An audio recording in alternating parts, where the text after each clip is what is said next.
Om Namo Bhagavate Vasudevaya. Om Namo Bhagavate Vasudevaya. Om Namo Bhagavate Vasudevaya. Om Shanti Shanti Shanti Swaha. Hare Krishna, Krishna Krishna, Hare Hare, Hare Rama, Hare Hare. Oh,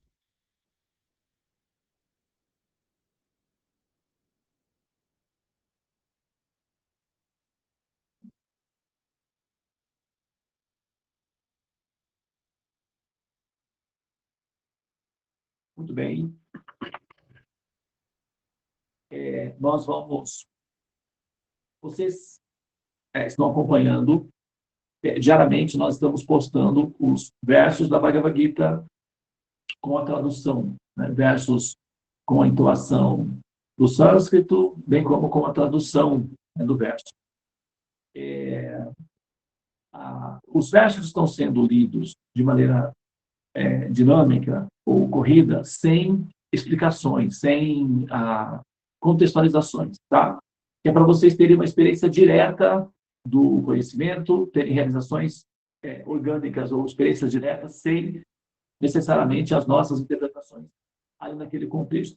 Uma vez por mês, a gente se reúne aqui para fazer a contextualização, para fazer explorar os conteúdos que são a essência dessa escritura sagrada chamada Bhagavad Gita.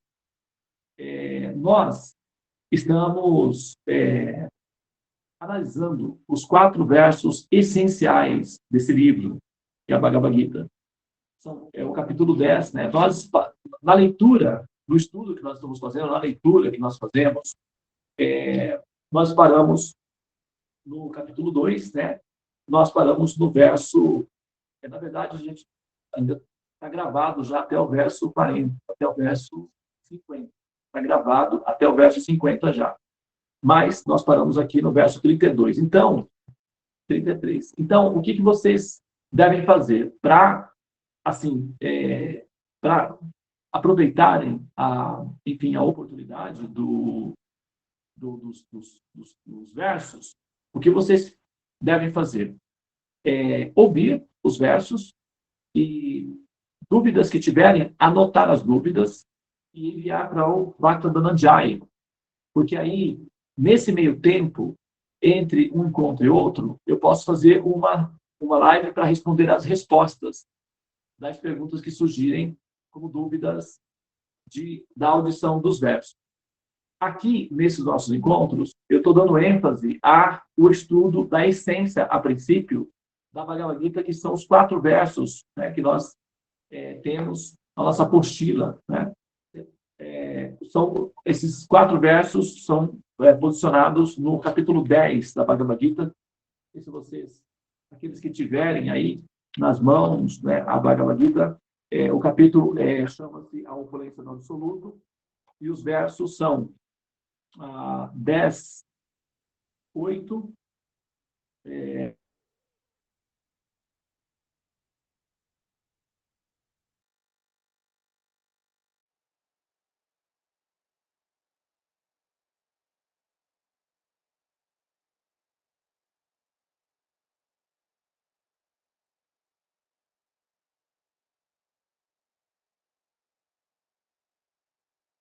Deva não está dando para te ouvir.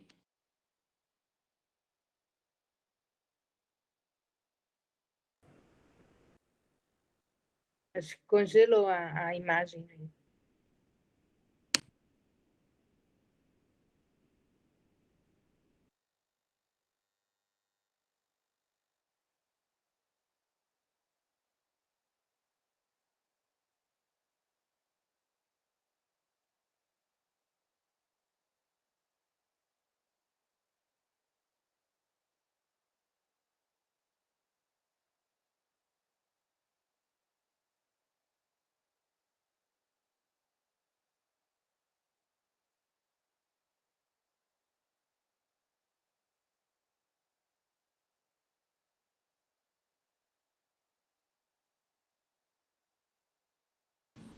Ele saiu, está entrando novamente.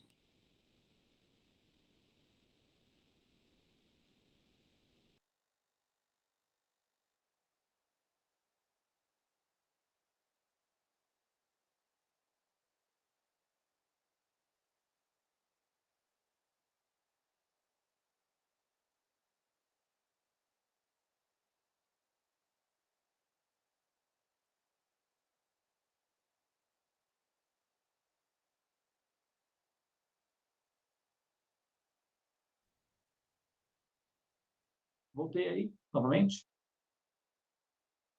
Estou ouvindo. O som Tá normal, bom. né? Tá bom. Sim. Muito bem. Tá. Eu estava falando que nós estamos, durante os nossos encontros, pelo menos nessa primeira fase, nós estamos explorando os 4 versos fundamentais da Bhagavad Gita. Tá? Você lembram disso? Tá? Os versos são 10:8, 10:9, 10:10 e 10:11. Tá? Então, são esses 4 versos que nós estamos analisando.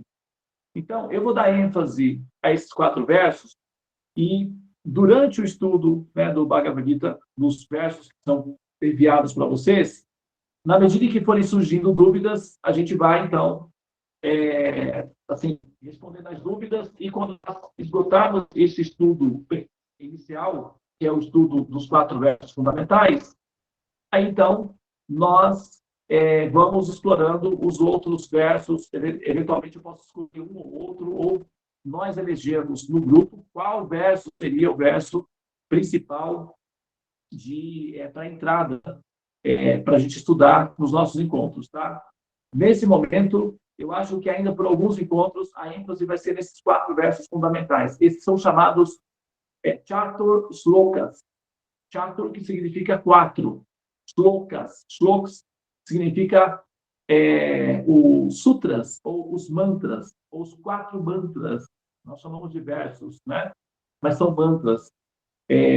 Esses 4 mantras, esses 4 sutras, eles, então, resumem a essência, o aspecto concentrado da Bhagavad Gita, e a gente vai pegar aqui, nós falamos da outra vez, de um verso, um tema, Tesham Satata Yuktanam, né? Não sei se aqueles que se lembram disso daí, Tesham Satata Yuktanam, Rajantam, Priti Purvakam, Dadami, Bhujyogantam, Janamano, Payanti, Te.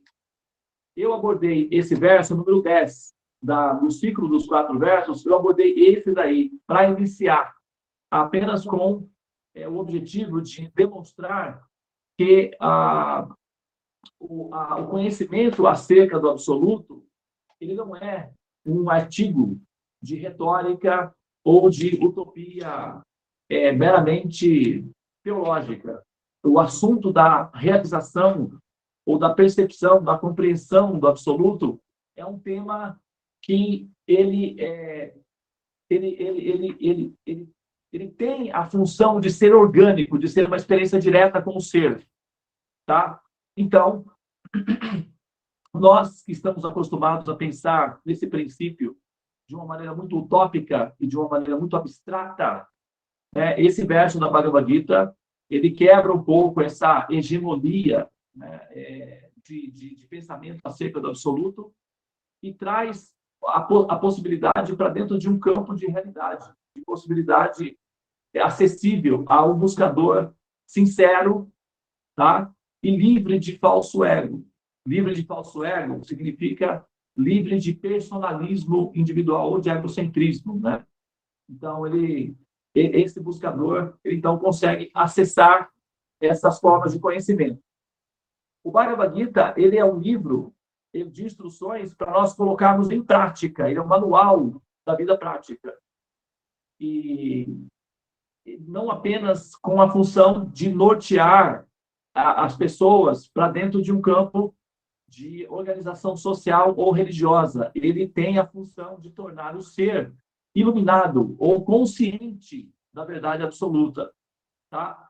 Isso chama-se Vijnana. Então, temos Jnana, que é quando a gente pega o conhecimento, falamos do conhecimento, e até podemos advogar do conhecimento em algum nível, mas nós a pessoa ainda não tem a realização completa daquele conhecimento, não tem uma experiência direta do conhecimento. Isso chama-se jnana. Quando o ser ele forma uma simbiose com o conhecimento e absorve, experimenta o conhecimento, aí isso chama-se vijnana, ou experiência direta, sabedoria. Tá? E o exemplo que se dá para isso daí é alguém que está lambendo o mel pela garrafa, lambendo a garrafa de mel, tentando experimentar o sabor do mel. Ou a colher da sopa, né? Que toca a sopa, mas não experimenta, não sente o sabor da sopa. Então, a diferença entre jnana e vijnana é essa. Jnana significa aquisição do conhecimento, noção do conhecimento, e jnana significa sabedoria do conhecimento. Então, é nesse ponto que nós estamos, assim, almejando estar na posição de vijnana, de experimentadores do conhecimento. Tá? E, para isso, requer-se um trabalho com um cultivo contínuo de purificação do ego, da personalidade, do desejo de autolatria, de adoração pessoal, em detrimento da posição exaltada do Senhor Supremo como sendo o adorado.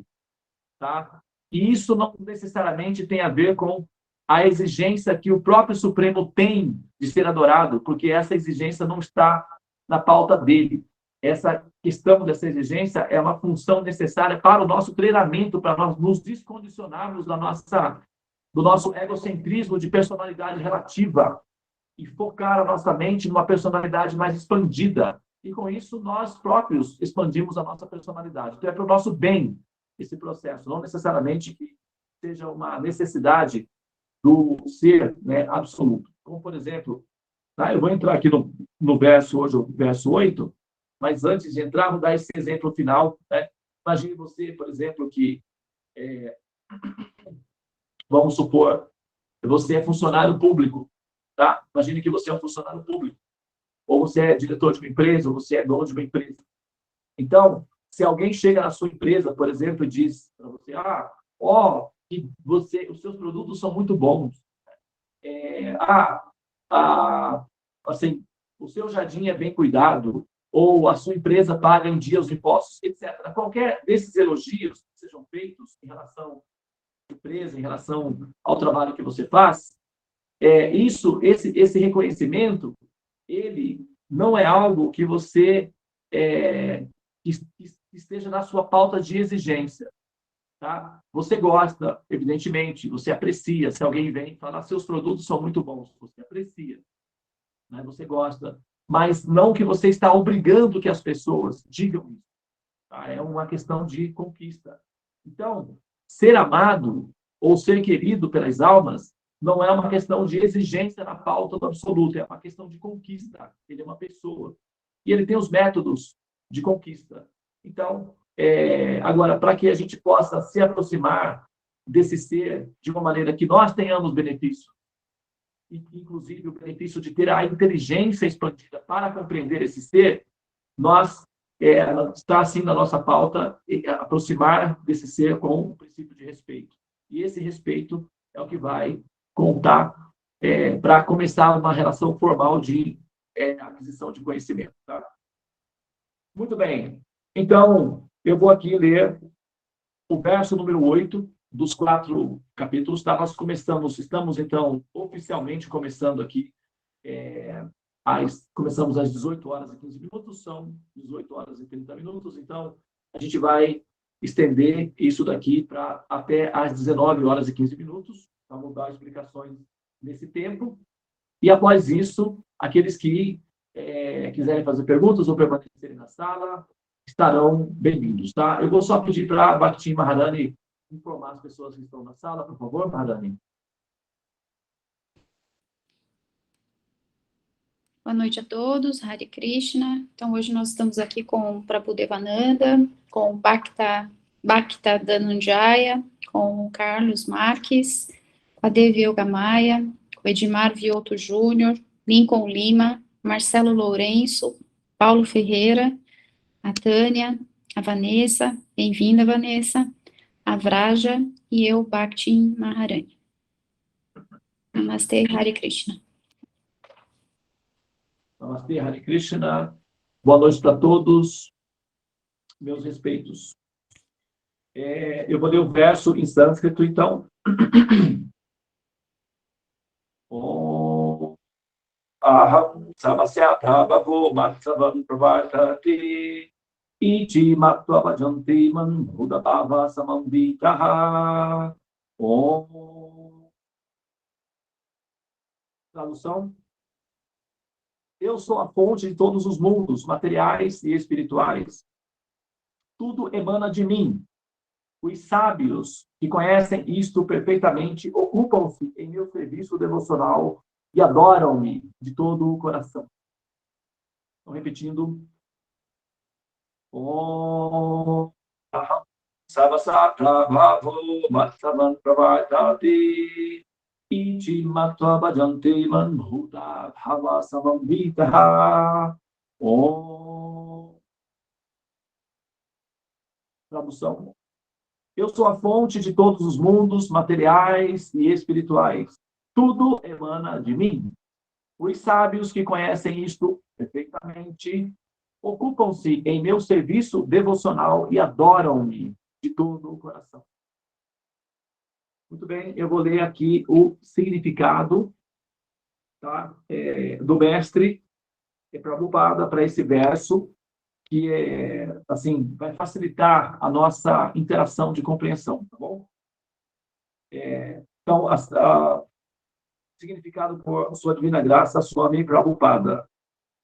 Um sábio erudito que tenha estudado perfeitamente os Vedas, aprendido com autoridades como Sri Chaitanya, esse é um nome para uma personalidade específica, que eu não vou mencionar aqui agora, mas é uma manifestação direta da Suprema Personalidade de Deus.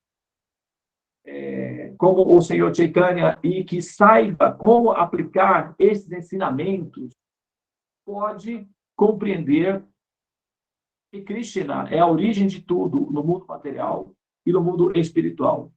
E porque conhece isto a fundo, ele se fixa firmemente no serviço devocional ao Senhor Supremo. Nenhuma quantidade de comentários absurdos, nem tolo algum, jamais poderiam dissuadi-lo de seu propósito. Olha, isso é verdade. Isso é uma verdade bem pontual. Eu vou repetir novamente isso daqui, tá? Nenhuma quantidade de comentários absurdos, nem tolo algum, jamais poderiam dissuadi-lo de seu propósito. Toda a literatura védica concorda que Krishna é a fonte de Brahma, Shiva e de todos os outros semideuses. No Atharva Veda, que é um dos livros dos Vedas, na seção chamada Gopala Tapani Upanishad 1, capítulo 1, verso 24, é dito que Brahman Vidadati Purvanyo Vai Vedamcha Gavaiti Asma Krishna. Aí a tradução. Foi Krishna que, no princípio, instruiu Brahma no conhecimento védico e que, no passado, disseminou tal conhecimento. E também a Narayana Upanishad diz que Ata Purusho Ha Vai Narayano Kamayata Prajat Videti. Tradução. Então, a Suprema Personalidade, Narayana, desejou criar as entidades vivas. A Upanishad continua. Narayana Brahma Jayate, Narayana Prajatiti Prajayate, Narayana Indro Jayate, Narayana Ashto Vasavo Jayante, Narayana Ekadasha Rudra Jayante, Narayana Dwadashaditya. De Narayana nasceu Brahma e de Narayana os patriarcas também nasceram. De Narayana originou-se Indra. De Narayana nasceu os 8 Vasus. De Narayana vieram os 11 Rudras. E de Narayana surgiram os 12 Adityas. Então, todos esses nomes são referências a grandes sábios, personalidades que eram seres altamente iluminados e explanadores ou aqueles que explicavam o conhecimento védico, tá? Para sociedades tanto humanas como pós-humanas. Então, está fazendo uma referência aqui a essas personalidades. Tá? Não é essencial conhecer quem são agora, nesse momento. Apenas saber que são personalidades exaltadas, de muito calibre de conhecimento, e que explicavam exatamente o que está sendo informado aqui. Nos mesmos Vedas, afirma-se que Brahmanyo Devaki Putra, o filho de Devaki, Krishna, é a suprema personalidade de Deus. Então, declara-se que Ekovain Haro Asin Na Brahmo Na Ishtano Napo Na Gishmo Me Dwayo Apriviti Apritri Na Dani Nach Suryaya. No princípio, nem Shiva, nem o fogo, nem a lua. Ok, voltando. No princípio da criação, só existia a suprema personalidade Narayana. Narayana significa o ser humano supremo, ou o ser supremo, tá? É um nome para Deus. Narayana, o ser supremo. Só havia a suprema personalidade Narayana. Não havia nem Brahma, nem Shiva, nem fogo, nem lua, nem estrelas no céu, nem o sol. E no Maha-Upanishad, na Maha-Upanishad, também se diz que o Senhor Shiva nasceu da testa do Senhor Supremo. Assim, os Vedas dizem que o Senhor Supremo, o Criador de Brahma e Shiva, é que se deve ser adorado. No Mokshadharma, Krishna diz: Prajapatim charudram chapi aham eva srijami vai taohimana vijanito maya vimohito. Os patriarcas Shiva e outros são criados por mim, embora não saibam disso porque são iludidos por minha energia ilusória. No Varaha Purana também se afirma: Narayana parodevas tasmad jatas chaturmukha tasmad rudro avavadeva sacha savajhatan gata. Narayana é a suprema personalidade de Deus e dele nasceu Brahma, de quem Shiva nasceu. Então, são personalidades, eu vou contextualizar pelo menos Brahma e Shiva apenas, tá? Então, finalizando aqui, o Senhor Krishna é a fonte de todas as gerações e é chamado a causa mais eficiente de tudo. Ele diz: porque tudo nasceu de mim, eu sou a fonte da qual tudo se origina. Tudo está sob mim. Ninguém está acima de mim. Ok? Repetindo, o Senhor Krishna é a fonte de todas as gerações e é chamado a causa mais eficiente de tudo. Ele próprio diz: porque tudo nasceu de mim, eu sou a fonte da qual tudo se origina. Tudo está sobre mim. Ninguém está acima de mim. Krishna é o único controlador supremo. Alguém que, tomando como referência a literatura védica, aprendeu com um mestre espiritual genuíno a desenvolver tal compreensão acerca de Krishna, aplica toda a sua energia na consciência de Krishna e torna-se um homem verdadeiramente erudito. Em comparação a ele, todos os outros que não têm o devido conhecimento acerca de Krishna não passam de... Bom, não vou usar essa palavra que está aqui, não, mas eu vou colocar: não passam de pessoas sem conhecimento, tá? Só uma pessoa sem conhecimento eu consideraria Krishna um homem comum. Quem é consciente de Krishna não deve deixar que os tolos o confundam. Ele vai evitar todos os comentários e interpretações da Bhagavad Gita feitos desautorizadamente e deve prosseguir na consciência de Krishna com determinação e firmeza. Om Agyanativirandasya Gyananjana Shalalakaya Chakshurmilitam Jena Tasmai Shri Gurave Namaha. Om. Muito bem. Veja bem, olha só, eu vou entoar o mantra novamente aqui, tá? Eu vou falar a tradução para a gente começar a falar sobre isso daí. Aham savasa prabhavo matsavam pravatante iti matva bhajantevan buddha bhava samam vikaha.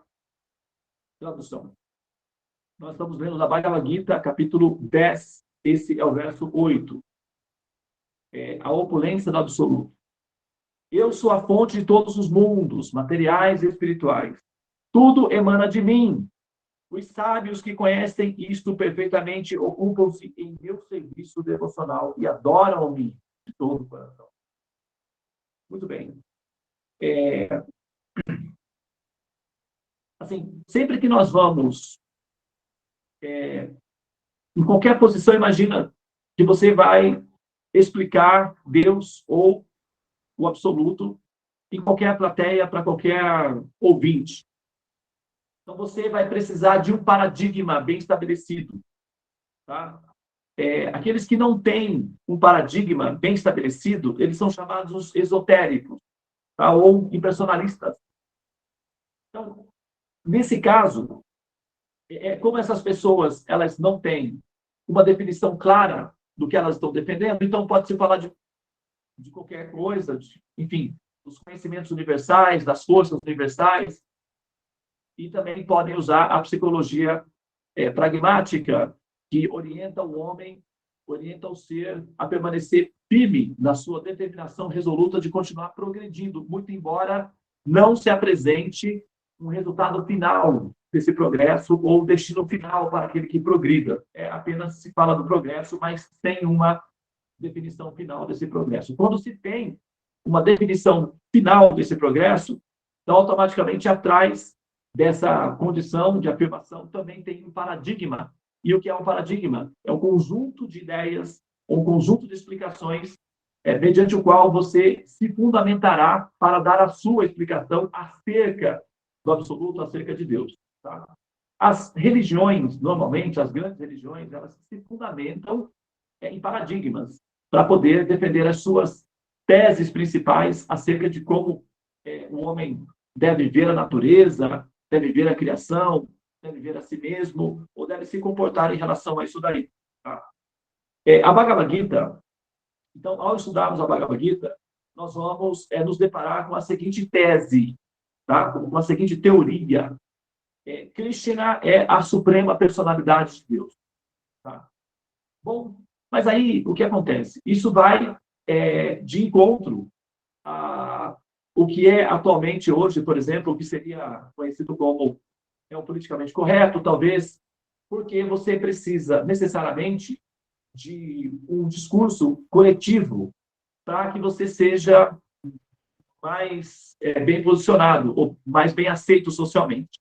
Mas, no fundo, isso só funciona em termos da diplomacia dos relacionamentos. Por quê? Individualmente, a pessoa precisa tomar uma definição, uma decisão, porque, afinal de contas, ela precisa equacionar as suas próprias dúvidas acerca da criação e acerca de Deus, e, para isso, ela vai precisar de definições objetivas.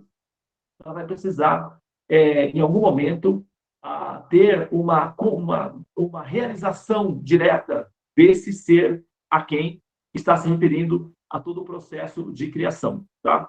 Por exemplo, imagina que você, eu dei esse exemplo na outra aula, eu vou retomar aqui novamente. Imagina que você está na sua casa e você recebe uma carta do governo. E nessa carta, o imposto vai ser aumentado. E você vai ter que pagar mais imposto. Então, você vai ter que trabalhar mais para pagar mais imposto para o governo. Tá? Então, quem vai experimentar na pele o sacrifício que terá que ser feito é você. É você que vai pagar mais imposto. Então, você tem o direito de saber o porquê que isso está acontecendo e se esse aumento de imposto justifica. Porque é você que vai sofrer as consequências disso daí. Tá? Então, então, você tem o direito de saber quem está fazendo isso. E até para poder conversar diretamente. Se você já tiver a experiência de quando você tem um problema no seu aplicativo de banco, por exemplo, e você quer falar com alguém, somente quem tem bancos virtuais, ou que tem, quando você precisa falar com alguém e você está conversando com um computador, num chat ali, a sensação de desamparo, não sei se vocês já tiveram isso, a vontade de falar com alguém pessoalmente, a vontade de pegar o telefone e ligar e conversar diretamente com alguém, não sei se vocês já passaram por isso, mas eu já passei por isso algumas vezes.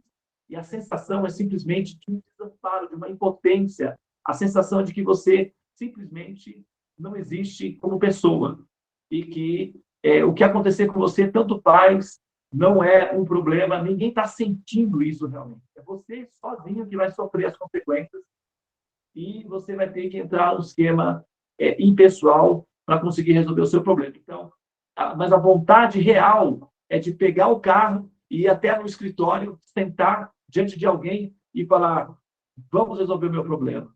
Mas aí, onde você vai? Você vai para onde? Vai para os Estados Unidos, você vai para a China, você vai para Hong Kong, para resolver o seu problema. E você vai ter que ficar ali, né, sofrendo as consequências desse abandono, dessa impotência, dessa numeração que você é.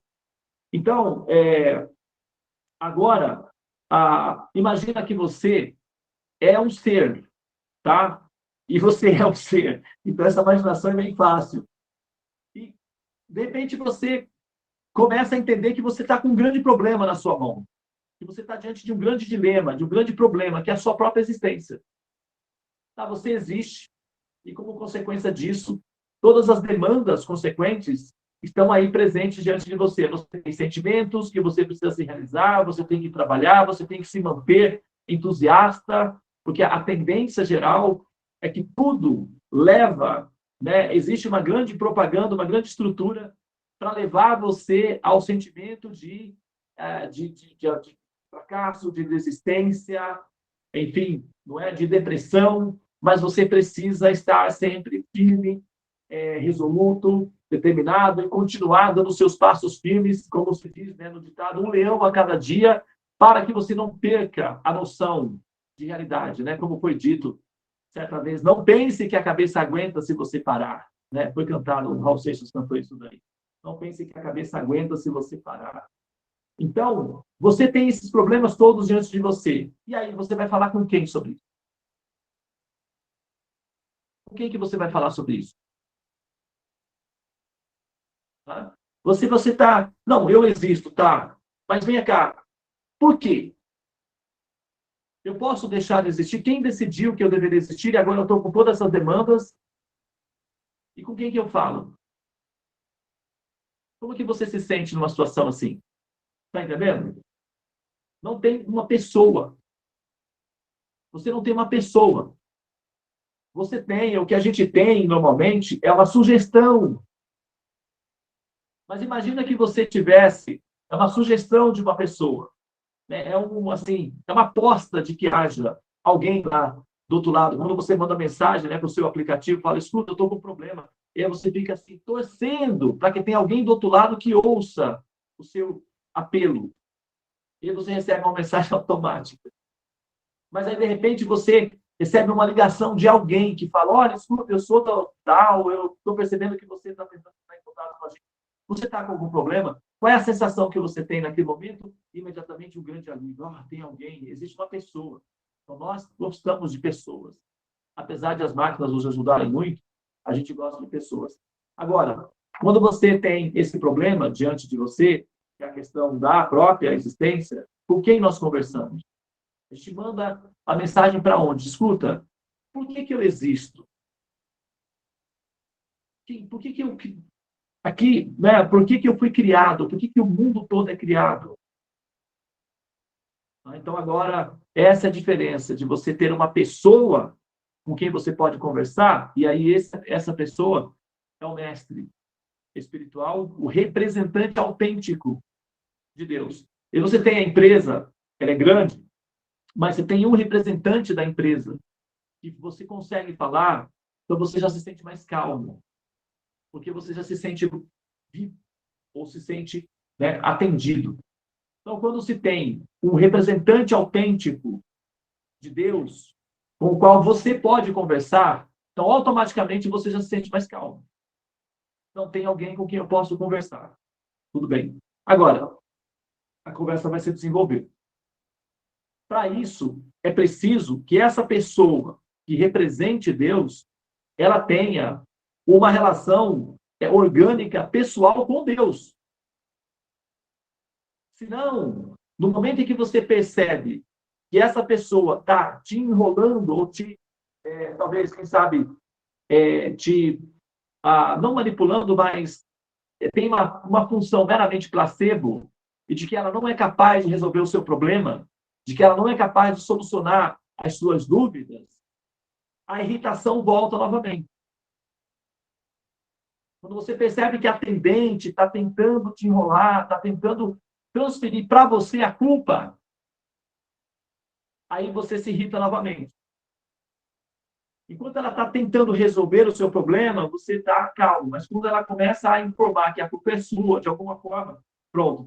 Então, normalmente, os representantes de Deus na Terra, normalmente, a grande maioria, aí eu não estou falando, não estou citando nomes, porque eu não vou, né, cometer esse risco aqui, esse erro aqui, mas, de um modo geral, quando nós nos aproximamos, aí eu estou me colocando junto nessa condição também de buscador, que também sofreu essas condições, né, durante o processo de aprendizagem, e quando você se aproxima daqueles que representam Deus, e você coloca o problema da existência, a tendência deles é jogar para nós a responsabilidade disso. Ah, porque você teve o livre-arbítrio e decidiu usar o livre-arbítrio, e aí, então, você veio para esse mundo material. E agora você está sofrendo as consequências da existência. Então, começa uma série de recursos que transferem para a alma a responsabilidade da culpa do processo da existência. Isso deixa a alma ainda mais ansiosa, porque aquela seria a instância que ela tem, um representante de Deus que poderia responder às minhas perguntas, que poderia tirar as minhas dúvidas, que poderia sanar a minha ansiedade de respostas. E o que eu obtenho daí? Informação de que tudo, basicamente, é culpa minha.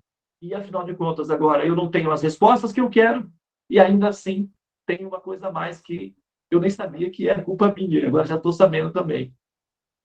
Entendeu? Então, é uma situação muito conflitante, porque nós nos sentimos desamparados diante da liderança espiritual, diante da comunidade de líderes espirituais, de mestres, de modo geral. Esse é um grande problema. Tá? Então, esse problema, ele é, assim, diante da Bhagavad Gita, com a Bhagavad Gita, qualquer homem ou mulher espiritualmente inspirado, ou espiritualmente, misticamente motivado, inspirado espiritualmente, que estudar esse livro, esses conhecimentos, a Bhagavad Gita, terá uma condição autêntica e verdadeira de aliviar o sofrimento da humanidade em relação às perguntas acerca do absoluto. Tá? Então, essa afirmação que eu estou dando, e claro que eu vou poder ser confrontado nessa afirmação. Não é que eu estou falando apenas para seduzi-los. Vocês são pensadores independentes. Então, as perguntas que vocês têm a fazer acerca de Deus vai necessariamente me testar, ou vai me avaliar se essa afirmação que eu estou fazendo, ela procede ou é uma sedução retórica, porque isso a gente vê muito por aí. Né? As pessoas falando dos diferentes níveis, dos graus que tem, de camadas que têm que ser percorridas para se compreender o absoluto e tal. E quando você, assim, aborda essas pessoas e pergunta, por favor, me diga quem é Deus. Então, normalmente, as respostas, Deus é a inteligência máxima, Deus é o controlador de tudo, e Deus é isso. Então, se fala sobre qualidades de Deus, não se apresenta a pessoa propriamente. Você nunca fica sabendo, é um mistério. Isso é irritante, de certa forma. Tá? Porque nós somos pessoas inteligentes. E pessoas inteligentes, para pessoas inteligentes, requer-se respostas inteligentes e objetivas, e não evasivas. Então, essa explicação de que Deus é a inteligência máxima de todas as coisas, isso está meio que evidente. Isso não é novidade para ninguém. Deus é o absoluto, é a luz. Isso é muito evasivo. Nós queremos saber quem é a pessoa. Nós queremos saber com quem conversar. Quem é o gerente? Por favor, me leve até o gerente, porque você não está conseguindo resolver o meu problema. Eu preciso de alguém que resolva. Me mostre o gerente. Se você vai até um líder espiritual e pergunta, por favor, me explique quem é Deus, me explique os motivos dele, me apresente. Não. Olha, se você não consegue fazê-lo, por favor, me mostre que eu vou diretamente a ele porque eu preciso resolver o meu problema. Se você não consegue resolver as minhas dúvidas, me mostre a pessoa que eu preciso resolver as minhas dúvidas. É assim que nós temos que lidar com os representantes de Deus. Eles têm que saber como representar Deus. Eles têm que saber como explicar e como advogar a causa de uma maneira inteligente e satisfatória. A Bhagavad Gita, ela nos dá essa condição, não é? Ela nos dá essa facilidade de apontar diretamente a pessoa. Ah, você quer falar com o gerente? Tudo bem. Aqui está o gerente. Por favor, dirija-se a ele. Krishna, ele está falando aqui pessoalmente, eu sou a pessoa. Então, eu, como representante de Deus, eu não preciso ficar tentando convencer vocês de simplesmente entender qualidades do absoluto. Ah, porque Deus é inteligente. Ok, mas isso resolve o seu problema? Ah, porque Deus é luz. Ótimo, parabéns. Mas e aí? Nós somos pessoas. O que nos satisfaz são pessoas. Uma vez, e nós precisamos de pessoas. Bom, Krishna é uma pessoa. E ele próprio está assumindo a sua condição de pessoa aqui. Eu sou a pessoa. Então, essa afirmação está sendo feita categoricamente. Eu não consigo esse efeito em nenhum outro tipo de paradigma. Eu não consigo. Qualquer paradigma que eu for defender, e se você me perguntar quem é Deus, eu vou ter que dar uma resposta evasiva. Eu não vou poder apresentar essa pessoa aqui. Eu não tenho em nenhum outro paradigma. Posso ser dessa religião, daquela religião, desse caminho, daquele caminho. E os caminhos, normalmente, são benéficos porque eles tentam orientar o ser a ser pacífico, a ser benéfico, a ser divino, a ser criativo, a ser sagrado. Os caminhos são bons. Não é que eu estou... É como o próprio Senhor Jesus, certa vez, ensinou, não fique furioso com um pecador. Ele é só um inocente, ignorante. Mas, com relação ao pecado, você pode se posicionar veementemente. Não tem problema nenhum, está autorizado. Então, eu não estou falando das pessoas que compõem as religiões. Eu estou falando dos paradigmas, que não têm condições de dar uma definição objetiva acerca de Deus. Apenas isso. Então, nós estamos diante da Bhagavad Gita, que me permite ter essa segurança, essa confiança de me apresentar perante vocês e me colocar como representante de Deus. E me sustentar nessa posição, sem necessariamente ter uma evasiva de afirmar que eu não sei, que eu não conheço essa pessoa. Ou falar que eu conheço, mas do ponto de vista da experiência meramente mística ou esotérica.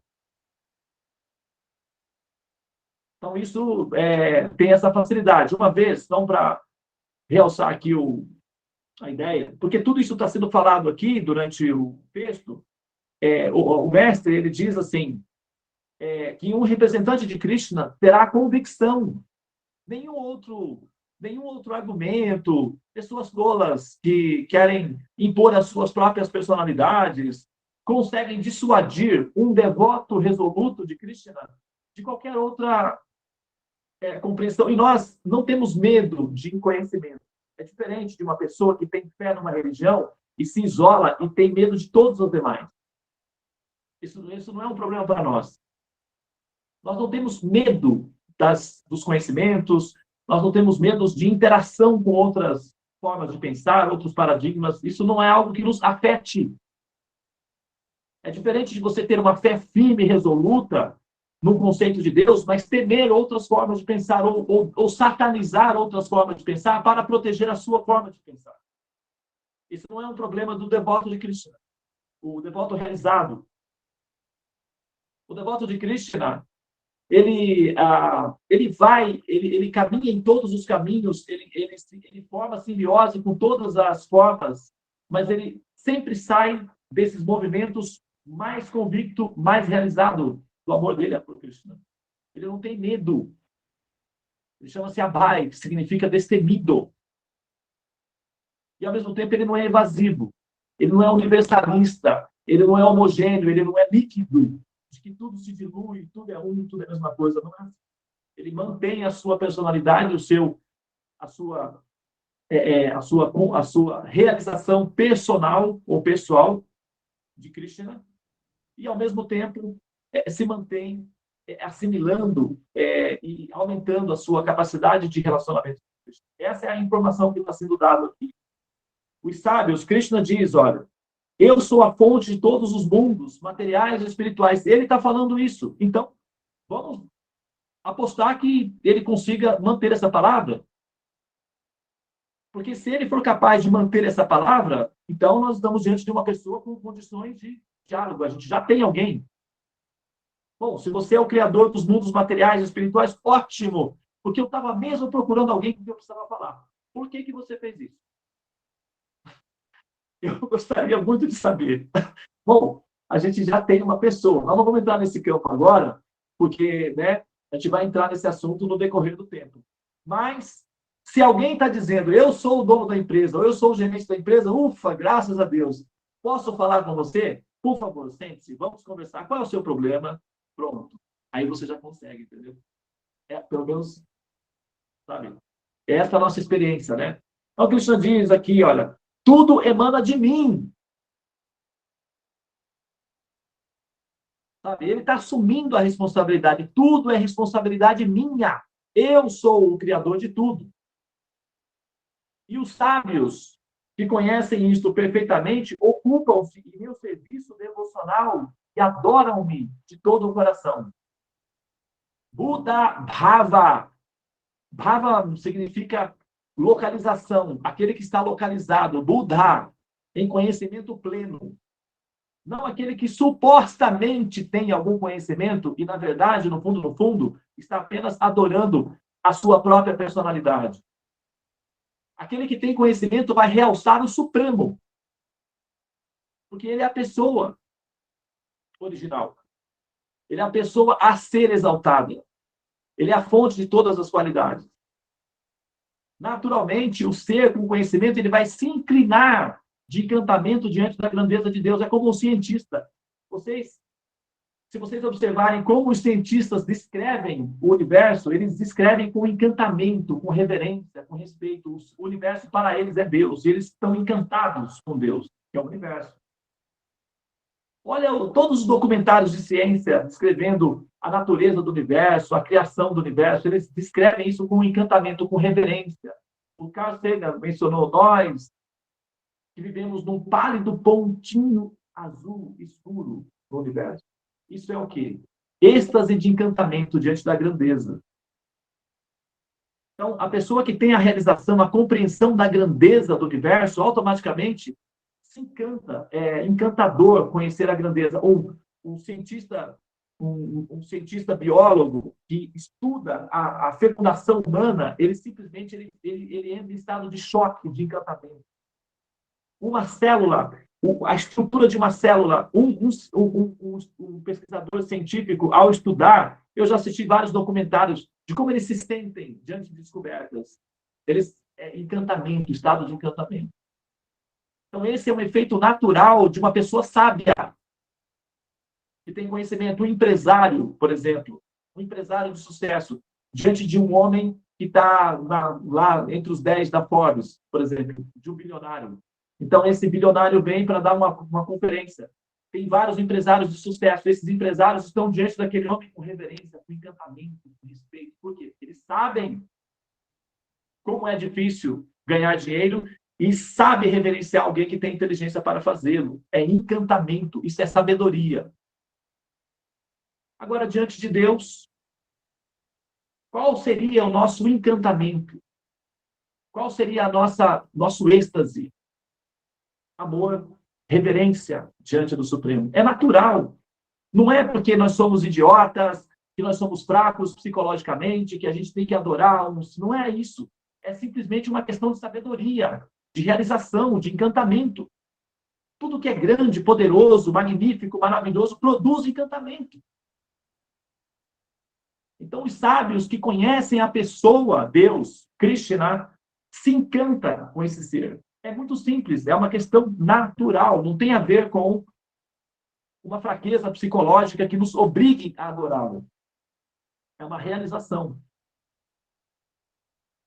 Tá? Aqueles que chegarem nesse ponto vão ter essa realização também. Isso não é exclusividade para os sábios. Todos que chegam a esse ponto chegam na posição de sábios, se tornam sábios. Buda Bhavan. Bhavan significa localização. Buda, sabedoria, iluminação. Buda Bhavan, aqueles que se posicionaram no campo da iluminação, aqueles que se iluminaram. Qual é a consequência? Se encantam comigo e desejam demonstrar o amor e o carinho por mim. É natural. E qual é a minha posição em relação a eles? Meu coração se derrete em relação a eles.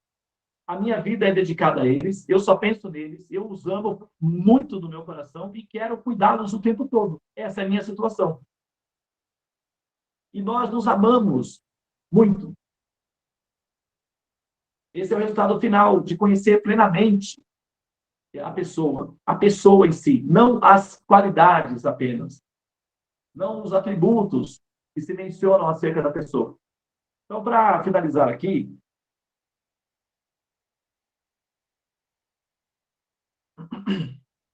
eu vou contar uma história. Eu morava em Curitiba.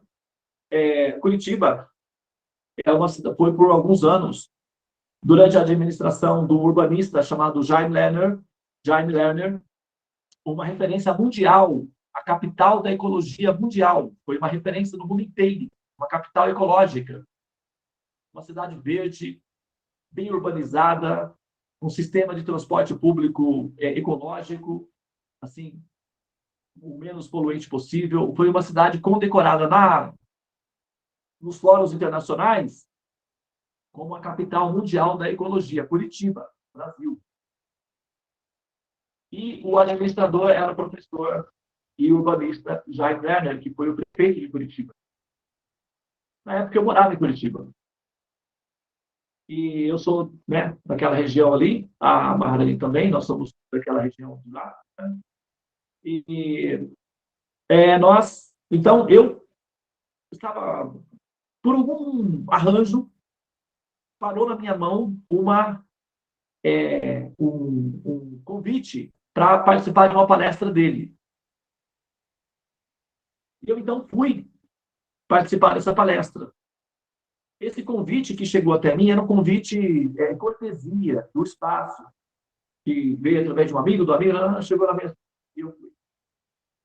Quando eu cheguei lá na palestra, eram empresários, professores de universidade, do Brasil todo, gente de várias partes, tinha pessoas do estrangeiro e tudo. Então, ele falou o seguinte, olha só que interessante que aconteceu. Ele disse, olha, eu tenho aqui comigo um prêmio de tantos, sei lá, chega lá na época, acho que era R$2.000, hoje seria o quê? 2 a 5 mil reais, não sei, um prêmio de dinheiro. Eu tenho aqui esse prêmio, esse valor, e esse valor vai ser entregue para aquele que tem que demonstrar maior amor à sua cidade. Então, aí apareceu um monte de candidatos. E quem vai dizer que não ama a cidade? Né? Todo mundo vai dizer que ama a cidade, todo mundo está ali e tal. Todo mundo era candidato em potencial. Eu estava quieto, era só um convidado extra, que eu entrei lá, nem sabia exatamente o que eu estava fazendo ali, mas estava gostando de estar no meio de tanta gente importante, interessante, né? Reitores de universidade. Acho que parece, se eu não me engano, o reitor da USP, nesse dia, estava lá como convidado especial, uma coisa assim. Bom, o prêmio está aqui. Eu só preciso que você pegue, né, embaixo da cadeira, tem uma planilha com uma caneta, e você, por favor, você vai escrever em cima, eu amo a minha cidade. E embaixo, para demonstrar o amor que você tem à sua cidade, você vai desenhar o mapa da sua cidade, a forma geográfica da sua cidade. Pronto. Tinha umas 300 pessoas na sala. Os candidatos elegíveis caiu para uns 10, mais ou menos. E esses 10, ele perguntou, né? Ele perguntou qual era a função desses 10. Que aí ele perguntou quem nessa sala consegue desenhar o mapa da cidade, a forma geográfica da sua cidade. 10 pessoas, 10 ou 8 pessoas levantaram a mão. Ele perguntou, dos quais 6 eram urbanistas, trabalhavam com isso. Ele falou, vocês não podem. Que vocês tenham conhecimento técnico. Isso daí, eu sinto muito. Mas ainda assim, vocês podem fazer, que vai ter um prêmio aqui para vocês especial, porque vocês são, né, meus colegas, eu não vou deixar vocês aqui um livro, né? O livro está autografado, todos os urbanistas podem subir, pegar o livro aqui e tal. Porém, aquele que não for da área e conseguir desenhar a cidade, por favor, vem aqui. 2 pessoas só conseguiram. Aí eles dividiram o prêmio. Então, depois, acho que foi um arranjo, né, foi um acordo lá, uma pessoa pegou o microfone e falou: eu gostaria de entender a lógica que você utilizou para distribuir esse prêmio. Porque somente as pessoas que conseguem desenhar a forma da cidade é que demonstram realmente que amam a cidade. Aí ele explicou, muito simples. Aquele que ama aquilo que ama, conhece aquilo que ama, vai saber descrever aquilo que ama. É muito simples. Amor é atenção, é cuidado, é interesse. Então, se você diz que ama uma coisa, mas não consegue descrever essa coisa, isso é muito abstrato. É um amor ainda incompleto, um amor imaturo. É um amor embrionário. É um protótipo de amor, é uma intenção de amor. Mas não é amor, propriamente dito, porque se você ama, você vai conhecer plenamente. E conhecer a forma geográfica da própria cidade em que vive é uma demonstração de amor, principalmente para um urbanista como eu. Esse é o meu critério, e o prêmio foi dado. Então, naquele momento, eu não tinha conhecimento da Bhagavad Gita, eu achei tudo muito interessante, mas ficou por isso mesmo. Mais tarde, quando eu entrei em contato com a Bhagavad Gita, eu entendi que o professor tinha toda a razão. A humanidade, muitos religiosos, representantes de Deus, clamam amar a Deus. Mas se nós perguntamos quem é esse Deus que você ama, ninguém sabe responder, ninguém sabe explicar, mas como assim? Que tipo de amor é esse que você não conhece a pessoa que você ama? Não, tem alguma coisa errada aí. Entende? Então, a diferença de você amar alguém que você não conhece e de você amar uma pessoa que você conhece é muito grande. É a diferença entre focinho de porco e tomada. Ambos são mais ou menos parecidos, mas a diferença que dá no resultado final é muito grande. Entende? Então, assim, através da Bhagavad Gita e através desse conhecimento, nós aprendemos a amar uma pessoa. E essa pessoa com uma descrição de uma forma pessoal. Agora, é claro que vai haver as críticas em relação a isso. Tudo bem, não tem problema, faz parte do jogo. Críticas são muito bem-vindas, inclusive para jogador de futebol, por exemplo, ser convidado para um jogo não é uma ofensa. Para quem ciclista, vamos dar um passeio de bicicleta, não é uma ofensa. Para quem faz musculação, halterofilismo, vamos aqui fazer uma disputa aqui de força, não é uma ofensa. Para lutadores de MMA ser convidado para uma luta, não é uma ofensa. Por que para teólogos, desafios acerca de Deus seria uma ofensa? Não. Na verdade, é um prazer. Então, assim, aqueles que amam o absoluto e têm conhecimento acerca de Krishna pessoalmente, debates, críticas teológicas acerca de Deus não é um problema, na verdade é um prazer. E aí, quanto mais intenso é a crítica, tanto maior é o prazer. Só é preciso que a gente tenha estrutura de conhecimento para lidar com essas críticas. Quando nós não temos conhecimento, não temos realização, ou não sabemos o que nós estamos defendendo, então a tendência geral é se sentir em estado de constrangimento diante das críticas acerca de Deus ou acerca dos procedimentos de Deus. Esse não é o nosso problema. Não porque nós estamos falando por nós mesmos, mas porque nós estamos representando Krishna. E a posição de Krishna não é uma posição misteriosa, escondida. É uma posição pessoal. Eu sou o Criador. Eu estou assumindo a responsabilidade. Então, isso faz uma diferença muito grande. Tá bem? Ainda talvez não seja o caso de assumir, né, para muitos de vocês essa posição ainda, mas na medida em que você vai estudando e comparando os diferentes paradigmas disponíveis nesse planeta Terra e compara ele com o paradigma oferecido por Krishna, então, naturalmente, como um pesquisador imparcial, a tendência geral é considerar isso significativo, ou seja, que é consistente a posição de Krishna, e um devoto de Krishna realizado, como está sendo falado aqui nos comentários, ele não é facilmente dissuadido. Sabe? Eu fico, às vezes, pensando assim, o que poderia, por exemplo, qual seria um argumento que poderia vamos dizer, me abalar ou me desviar da minha compreensão, da minha consciência, ou das duas, ou eu estou tão lesado a ponto de não conseguir sair dessa prisão que é a consciência de Krishna, ou, de fato, o sistema produz essa segurança de consciência. Então, o que seria? E aí eu estou na segunda opção. Não me sinto lesado psicologicamente, não me sinto defasado intelectualmente, eu me sinto muito bem. Mas a questão é a seguinte, o que seria uma pessoa ou algum conceito que pudesse me dissuadir da consciência de Krishna? Às vezes eu fico pensando, esse argumento, aquele argumento, sabe? Às vezes eu pego um filósofo, um ateu, um ateísta, que está falando os piores horrores acerca de Deus, só para ver se aquilo me abalaria ou se eu teria como resolver aquilo dentro de argumentos lógicos, racionais e de bom senso, que não precisasse ferir a minha inteligência. Com inteligência. Sabe? É muito difícil, assim, muito raro, algum argumento que consiga abalar o devoto, como está sendo falado aqui. Os tolos, aqueles que são sem conhecimentos, eles não têm força nenhuma para dissuadir um devoto de Krishna da sua convicção de amar Krishna, de oferecer respeitos a Krishna e de estudar a mente de Krishna, porque é simplesmente uma vantagem deliciosa para um filósofo, um pensador, um ser inteligente, explorar a mente de outro ser inteligente. Todas as pessoas inteligentes apreciam pessoas inteligentes. Nós gostamos de pessoas inteligentes.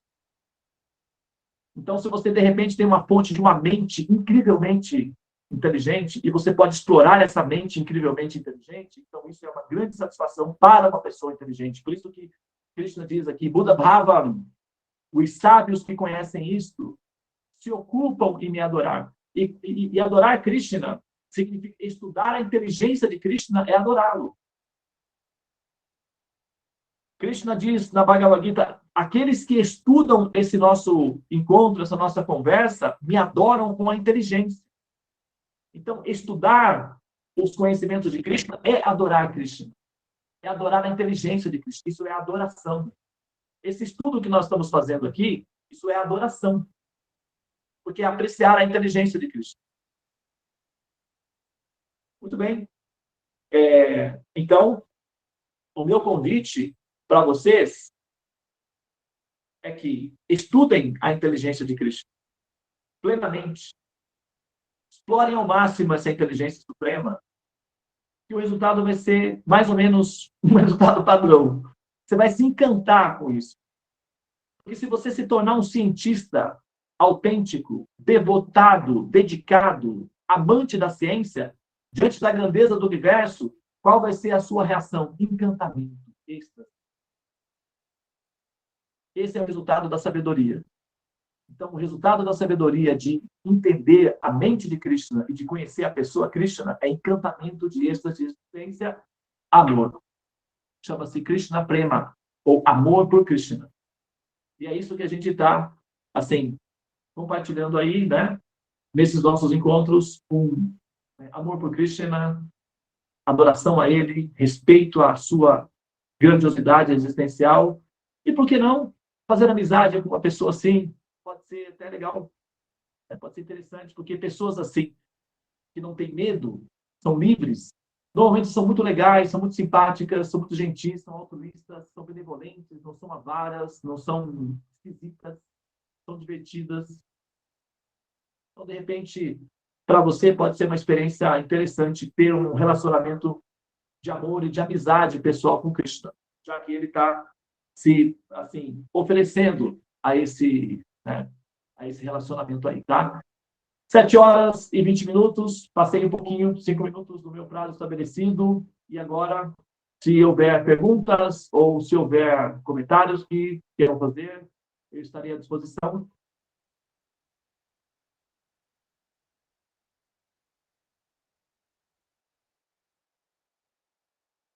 Devi, por favor, querida, pode falar. Boa noite, Devananda. Eu só li a Bhagavad Gita de Srila Prabhupada, mas eu sei que tem muitas, né? Muitas versões, muitas interpretações. Eu queria que você, se pudesse me explicar qual a diferença. Bom, em todas é Krishna que fala, né? É o mesmo diálogo. Mas qual a diferença que, por exemplo, essa Bhagavad Gita de Prabhupada, ela cria, ela manifesta realmente verdadeiros devotos de Krishna, né? E as outras não. É diferente. Qual a diferença? Você sabe? Você poderia dizer? Bom, eu vou contar uma história de pescador, talvez, para ajudar. No Amazonas, normalmente, eu conheço esse exemplo específico, essa espécie, né? Deve ter outros por aí, outros tipos. Mas no Amazonas, tem uma árvore que nasce na beira do rio. Essa árvore era extremamente necessária para todo o ecossistema daqueles habitantes do rio, porque ela produz um tipo de alimento lá, que muitos bichos comem, etc. E é uma árvore da mata ciliar, coladinho com o rio. Só que tem um problema, a semente dela é estéril. Se você pegar a semente dela e plantar, não nasce, é estéril. Olha que interessante. Então, como ela se propaga? Ela tem que cair na água, tem um peixinho específico que engole essa semente. No estômago desse peixinho, as enzimas que estão no estômago do peixe faz um tipo de processamento com a semente. Então, quando o peixinho expele essa semente, ela, então, pode germinar. É assim que ela germina. Antes, ela tem que passar no estômago do peixe. Isso acontece. Tá? A consciência de Krishna, ele é muito rico, ele é opulento. Então, você pode ir até ele e pegar as opulências dele. Tem muitas pessoas que se aproximam de pessoas ricas, pessoas importantes, pessoas famosas, com interesses. Querem pegar um pouco da fama, querem roubar a propriedade deles, entendeu? Querem ser amigos para ter vantagens. Tem muita gente assim. Mas também tem pessoas que são simplesmente sinceras, que gostam da pessoa, independentemente se ela fosse rica ou não. Tá bom que ela é rica, melhor. Mas se não fosse também, ainda assim eu gostaria dela. Entende? Esses são os verdadeiros, os amantes, aqueles que amam de verdade. Né?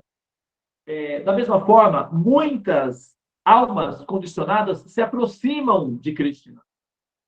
Mas o interesse delas não é em Krishna necessariamente, é como elas podem ficar famosas através de Krishna. Como elas podem ficar importantes através de Krishna. Como é que elas podem ser adoradas através de Krishna. Então, elas não realçam Krishna. Elas realçam a inteligência delas ao falar de Krishna. Então, é estéril. Não produz amor. Só produz, só atrai outros que também são ególatras, autólatras, que se autoadoram. E aí você cria uma comunidade de ególatras, autólatras, que se autoadoram. Não tem uma relação direta com a pessoa em si. São os produtos que a pessoa tem que interessam a elas. E aí, nesse sentido, a Bhagavad Gita é universal. Filósofos, pensadores, famosos, muitos que querem se projetar religiosamente ou socialmente, podem usar Bhagavad Gita ou outras escrituras sagradas para esse propósito. É muito comum isso daí. Agora, o devoto puro de Krishna, como é o devoto puro de Krishna? Aquele que o ama. Aquele que, tudo bem, eu sei que você é rico, eu sei que você é famoso, eu sei que você é grandioso, mas para mim isso daí não é significativo. É tudo grandioso. Porque como um observador da natureza, Quando eu olho a natureza, me encanta. É encantador. Eu amo tudo isso. Você é grandioso. Tá tudo bem. Mas você, a sua pessoa, é muito encantadora. Eu estou encantado com a sua pessoa em si. E eu gostaria muito que outros também se encantassem com você. Isso é amor. Então, quando uma pessoa que ama Krishna fala de Krishna, outros se tornam amados por ele e amantes de Krishna também. Mas quando uma pessoa estéril fala de Krishna, ela não produz amor porque a ideia não é realçar Krishna, é falar de vejam como eu sou inteligente, vejam os conhecimentos que eu tenho, veja como eu sei tudo sobre Krishna. Vejam, olha para mim, é ego. Eles estão se adorando. Eles são autólatras. Eles são estéreis. Eles são usurpadores da propriedade de Krishna. Só que como Krishna é opulento, tudo bem. Não vai fazer efeito nenhum, não vai fazer nenhuma, né, sabe, desvantagem para ele. Só que a pessoa acaba perdendo o maior dos tesouros. É como, por exemplo, né, você assim, a pessoa troca. Sabe aqueles programas que tinha um programa lá do Silvio Santos, programas de televisão que fala, você troca uma agulha pelo seu carro que você acabou de ganhar, de repente o cara ganhou um carro. Aí o outro vem e fala, tem uma agulha. Você quer trocar o seu carro por uma agulha? Então a pessoa que é ignorante, que não sabe que tem um carro assim, e troca um carro por uma agulha. É a mesma coisa. Trocam Krishna pelas opulências de Krishna que são irrisórias em relação a ele. Ele próprio diz, todo esse processo, toda a criação, os mundos espirituais, materiais, tudo eu emano, tudo eu crio. Mas com apenas uma centelha do meu esplendor, eu mantenho tudo isso, eu crio tudo isso. E se você quiser falar sobre isso, nós falamos, não tem problema nenhum. Mas existe muito mais além disso. Aí a escolha é sua. Então, as almas condicionadas são convidadas a fazer a escolha. E nós que temos o contato com amantes pessoais da pessoa Deus ou da pessoa Krishna, nós devemos nos considerar muito afortunados, almas afortunadas, porque nós pegamos dessas pessoas sementes que germinam. É por isso que o Swami Prabhupada, apesar de às vezes ele ser contundente, ele é um velhinho, né? Sabe como é que são os velhinhos, né? Às vezes eles são meio rabugentos, bate com a bengala na cabeça, reclamam, né? Não é assim? Os velhinhos não são assim normalmente? São um pouco impacientes até, né? Porque, afinal de contas, já se cansaram tanto de tantas maluquices do mundo, eles ficam impacientes. Então, às vezes, a gente lê o Swami Prabhupada, a gente vê o comportamento dele, um velhinho bravo, mal-humorado, contundente, mas a gente entende a posição do sábio que está puxando a orelha dos aprendizes para entender o assunto e sair do egoísmo. Então, nosso amor e nossa gratidão ao devoto puro do Senhor Supremo. Porque, às vezes, o que a gente precisa mesmo é ter a orelha puxada e não massageado no nosso ego. O que a gente quer é ouvir massagem no ego. Olha, vocês e tal, e podem... E nós gostamos de massagem no ego. Nós não gostamos de chamadas de educação. Nós somos egocêntricas, como crianças aqui não. E o mestre, ele não tem nenhum sentimento nesse sentido, sentimentalismo. Ele quer que a alma evolua. Então ele puxa a orelha, ele diz: seu tolo, acorda, saia dessa ignorância. Ah, mas você me chamou de tolo, já não é mais o meu mestre. Entendeu? Como é que são as coisas? O devoto puro, ele quer que o ser desperte o amor por Deus. Os outros, que não são puros, querem apenas a atenção do público barato e ignorante. Assim, do público, de modo geral. Querem isso, porque eles se satisfazem nessa adoração pessoal, nesse êxtase de autoadoração. Essa é a diferença. Por isso que a Bhagavad Gita de Swami Prabhupada produz devotos de Krishna. E os demais produz respeito ou entendimento, alguma compreensão de Krishna, mas não a ponto de produzir encantamento de amor a Cristo. Isso é um fato. Porque também tem grandes yogis, né, que, como Swami Shivananda, outros que traduziram e comentaram a Bhagavad Gita, mas o foco deles é a luz, né? Não é até Krishna, né? Serviço devocional. A Bhagavad Gita né, assim, foco, é fonte de conhecimento, é fonte de exploração para muitos yogis, pensadores. Existem muitos outros Vaishnavas também, né, que a gente tem que lembrar que o Swami Prabhupada, ele não é o único, né, cara, evidentemente, que é um devoto que produz devotos através da Bhagavad Gita. Tem muitos outros Bhagavad Gitas também feitos por almas na qualidade do Swami Prabhupada, que também produziram outros devotos de Cristo. É um fato também. Mas yogis, meditadores, enfim, impersonalistas também utilizam da Bhagavad Gita, porque a Bhagavad Gita ela é uma árvore cheia de frutos. Né? Então, os pássaros vêm e recolhem os frutos que podem. Mas aqueles que são devotos autênticos e puros de Krishna, eles estão encantados com Krishna, a pessoa Krishna. Então, eles querem falar da pessoa Krishna. E os conhecimentos de Krishna vêm para corroborar e apontar para a pessoa Krishna. Ele é o centro. Krishna é o centro. Ele é a raiz da árvore. Então, nós regamos a raiz. É como se a gente quer regar uma árvore e a gente rega as folhas, a árvore toda pode morrer. Mas se você regar a raiz da árvore, todas as folhas recebem água, são nutridas. Então, ao adorar Krishna, ao exaltar Krishna, ao amar Krishna, ao oferecer nosso respeito, as nossas reverências a Krishna, todas as entidades vivas, o universo inteiro fica satisfeito. É muito mais inteligente e é altruísta, não é egoísta. Porque o foco sai de mim e vai para Krishna. Qual é a vantagem para o mundo inteiro se o mundo inteiro me adorasse? Vamos supor que todo mundo vai adorar o Devananda agora. O Devananda e tal, ou o Swami e tal, ou fulano tal. Qual é a vantagem? Mas qual é a vantagem se o mundo inteiro, se o universo inteiro rega Krishna, ou seja, dedica-se a Krishna? Nós vamos entender uma linguagem universal. E todos nós vamos nos sentir muito queridos uns aos outros, porque todos nós amamos a mesma pessoa. E é uma pessoa com capacidade de amar a todos. Na individualidade de cada um, inclusive. Não é um amor universal, genérico, não. É individual. E diferente para cada uma de nós. Almas. E aos poucos a gente vai aprendendo como isso funciona. Tá? Só vai dar para ter uma noção clara disso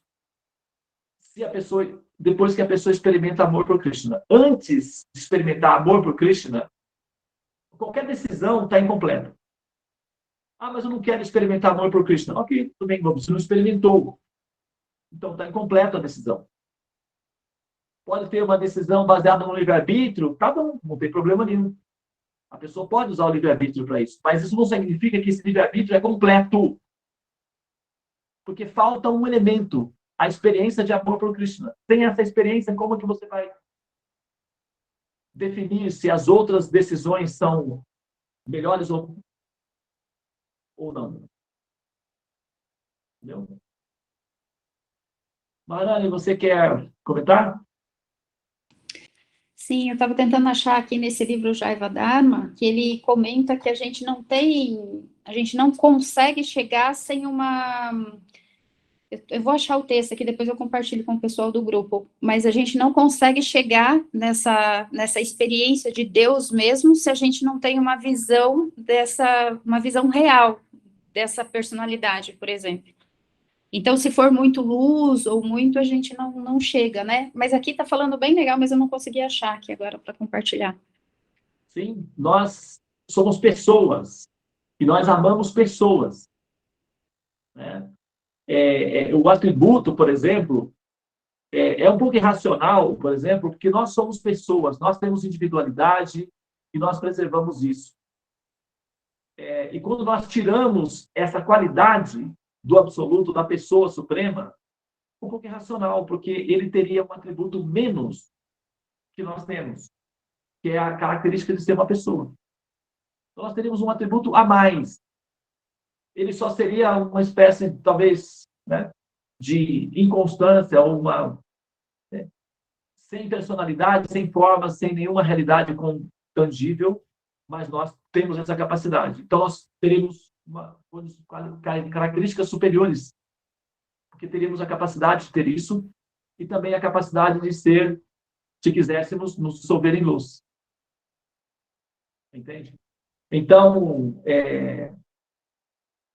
nós não conseguimos, até nós apreciamos qualidades, mas os relacionamentos de afeição se dá quando nós temos um contato pessoal. E na questão Deus, por exemplo, principalmente na questão Deus, sabe, o máximo que a humanidade nos ensina a ter uma relação com Deus como um pai, né, que nos cuida, um pai que... Agora, um pai que você não pode ver, um pai que você não sabe quem é, que tipo de pai é esse? Que faz esse mistério, que se esconde atrás de uma luz. Poxa, mostra a sua cara, qual é o seu problema? Né? A gente pode falar isso daí. Se um filho, por exemplo, sabe que tem um pai, mas esse pai nunca aparece, na foto do perfil não aparece a foto, aí você fala, quem é você? Eu sou aquele que sou. Aí você vai falar, dane-se que você é aquilo que você é, eu quero saber quem você é. Isso eu estou falando do ponto de vista de um filho. Tá? Não estou falando de Deus, estou falando de um filho, eu quero ver você. Porque eu não posso ir até você ou você vir a mim para a gente se ver. Então, nós como almas, nós temos a necessidade de ir diretamente à pessoa e nós temos esse direito também. Só que isso requer apenas alguns ajustes mediante os quais essa capacidade de ver a pessoa seria possível ou se torna possível. Porque é preciso uma certa preparação para isso. Por exemplo, se eu vou visitar uma pessoa importante, eu não posso ir sujo, mal vestido, bêbado, ou sei lá. Não é correto. Entende? Então, a alma, ela quer ver pessoalmente Deus, ela quer falar diretamente com Deus, mas não pode ser com egocentrismo, com lamentação, com vitimismo, com ofensas. Tem que haver uma preparação do coração, mas é possível sim esse encontro. Está previsto. Inclusive, esse encontro tem que acontecer, porque senão como é que você vai saber se você pode amar, se você pode gostar dessa pessoa? Você tem que ter uma amostra, pelo menos uma amostra. Como que você vai adquirir o produto se você não tem ao menos uma amostra? Não. Só que para que você possa experimentar esse produto, ter essa realização direta, é preciso alguns ajustes. E um deles é livrar-se dessa praga chamada ego, que é o egocentrismo, que é uma praga, na verdade. Esse egocentrismo diz que tudo é em relação a mim. O mundo tem que girar ao meu redor. Sabe, se precisar ofender outras pessoas para defender essa posição, eu ofenderei. Não que a gente pensa isso, mas inconscientemente a gente age assim. Sabe? Então, uma pessoa assim, impura, isso cheira mal, né? Cheira mal. Não sei se você já tiver a experiência de você estar num ambiente e chega um mendigo, aquele mau cheiro, aquele fedor. É desconfortável, não é?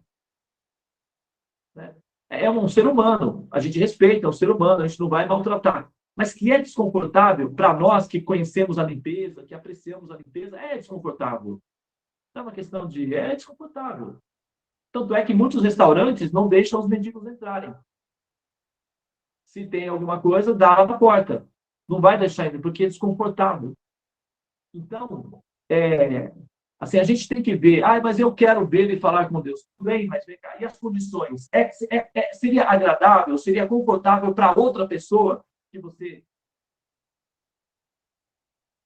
se aproxime dela?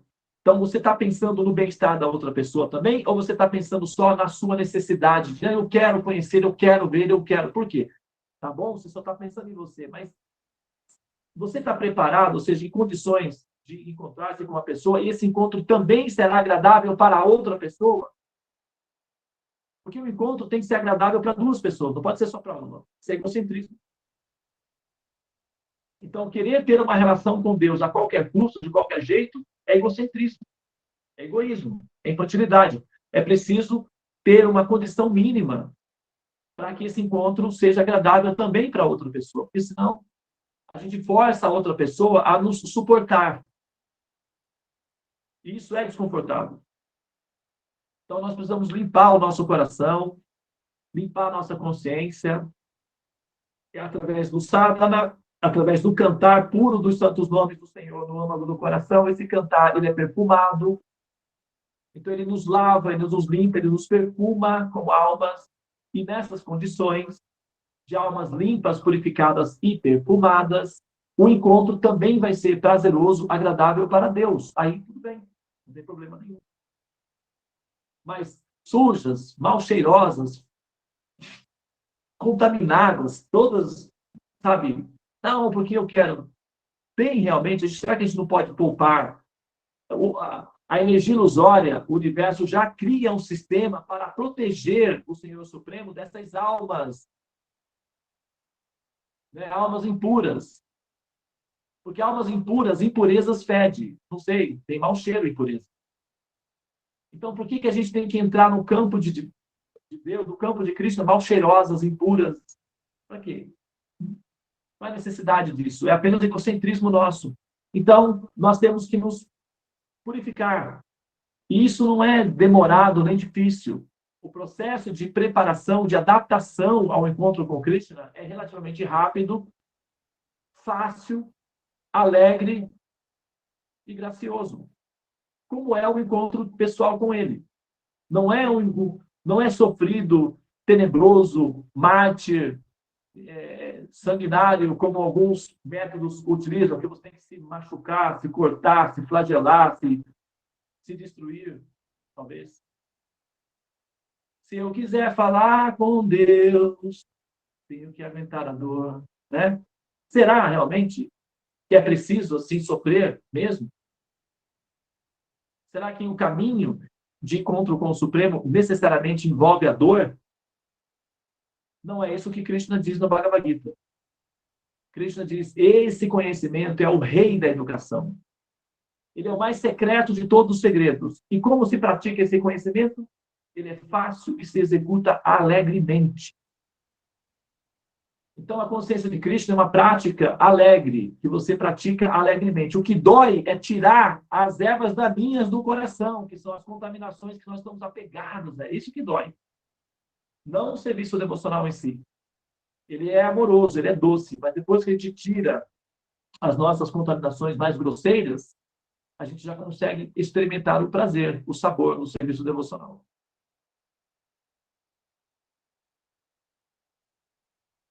Ok? Faz sentido?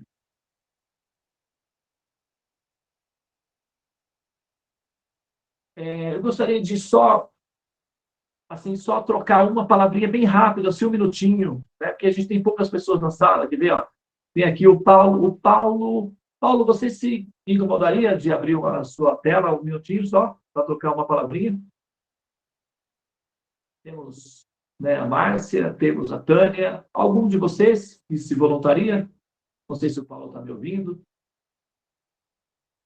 Ah, o Paulo. Ah, é você, Paulo. Paulo. Ah, o Paulo. Você já...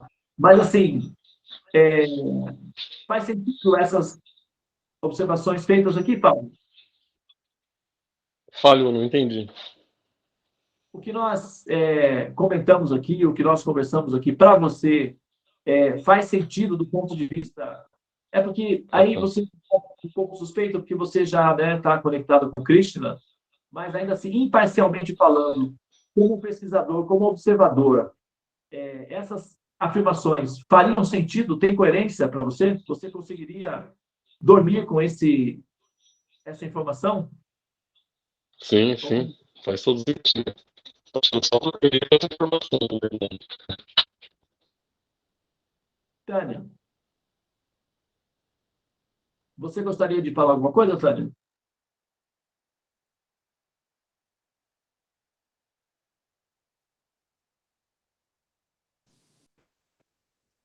Fala comigo? Falei com você mesmo. É que eu estava Tânia. botando fone. Você não ouviu, então. O que tu perguntou? Você não ouviu. Você acompanhou, não é, o Sim, nosso, o nosso diálogo transcendental aqui, né? A nossa conversa. Para você, essas informações, o que você ouviu aqui, faz sentido do ponto de vista de um ouvinte?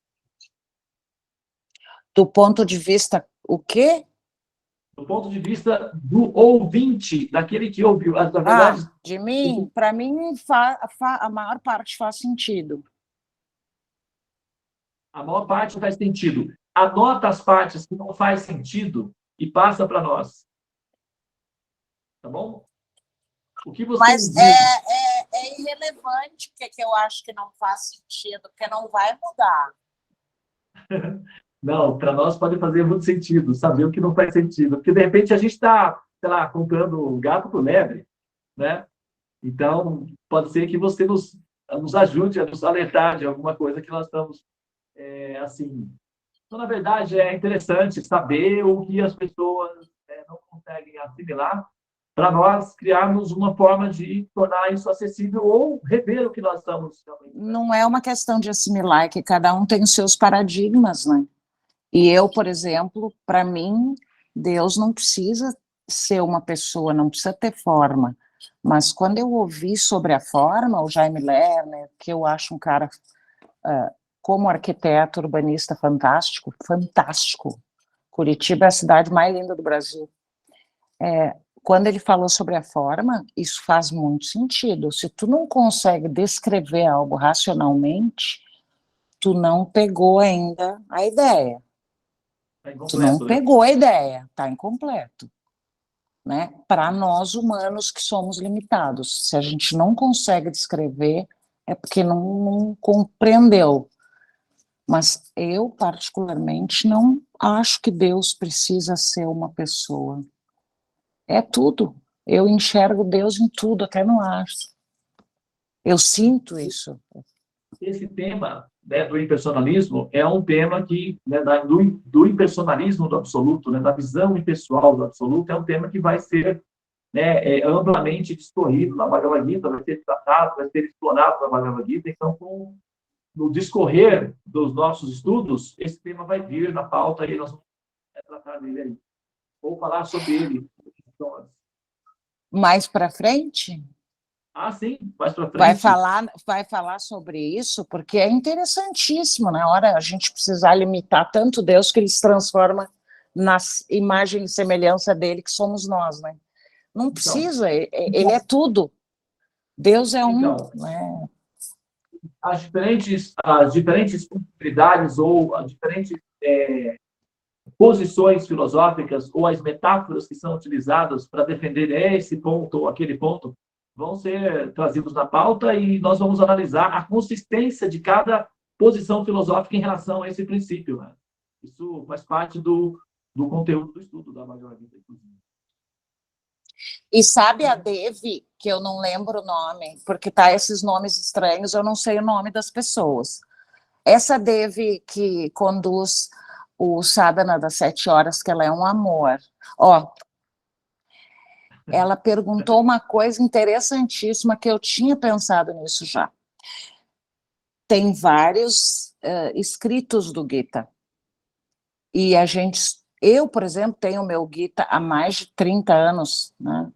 O mesmo, uma versão muito antiga, eu acho que ele é de 87, 85, 81, eu não lembro mais. Mas ele é o mesmo que vocês estão estudando, que compraram lá no Pedro. É o mesmo, é o do Bra. E tem outras pessoas que escreveram. O que eu entendi disso aí, há muito tempo, um amigo meu que era é devoto. Às vezes ele diz que ele voltou para Jesus, mas ele continua muito devoto, eu enxergo isso nele, né? Ele me explicava que várias pessoas, quando elas interpretam a escritura, eles ficavam falando os comentários e as posições deles. E o nosso, que escreveu, o nosso teólogo, que escreveu o Gita como ele não interpretou, ele simplesmente escreveu. Ele não colocou a visão dele. Isso aí abre é mais digno, se é que existe, não é bem digna a frase, mas no fundo é. Porque daí a pessoa consegue olhar de acordo com a bagagem dela e, bom, o que eu entendi? Um monte vai entender uma coisa errada, outros vai entender uma coisa certa, mas quando tu pega uma escritura e lê a partir com comentários de alguém, aquilo ali muda. Eu sei porque, por exemplo, no judaísmo tem a Torá e tem o Talmud. Tá? Por exemplo, tem os comentários de Rashi. Né? Tem os sábios e vários sábios fazem comentários sobre as escrituras sagradas. Uma coisa é tu ler o texto, outra coisa é tu ler o que está escrito sobre o texto. Então, quando tu tem, como a gente estuda essa obra, que tu indicou, que tem lá na Via Vídeo para vender, que é a mesma que eu tenho de anos atrás, que ela é limpa, eu acho até mais honesto com quem está estudando, porque ele não vai pegar nenhum viciozinho de alguém, ele não vai já ser dirigido pelo autor, e às vezes também pelo tradutor, né, porque o tradutor para o português é tradutor, traditor, traidor, ele sempre muda.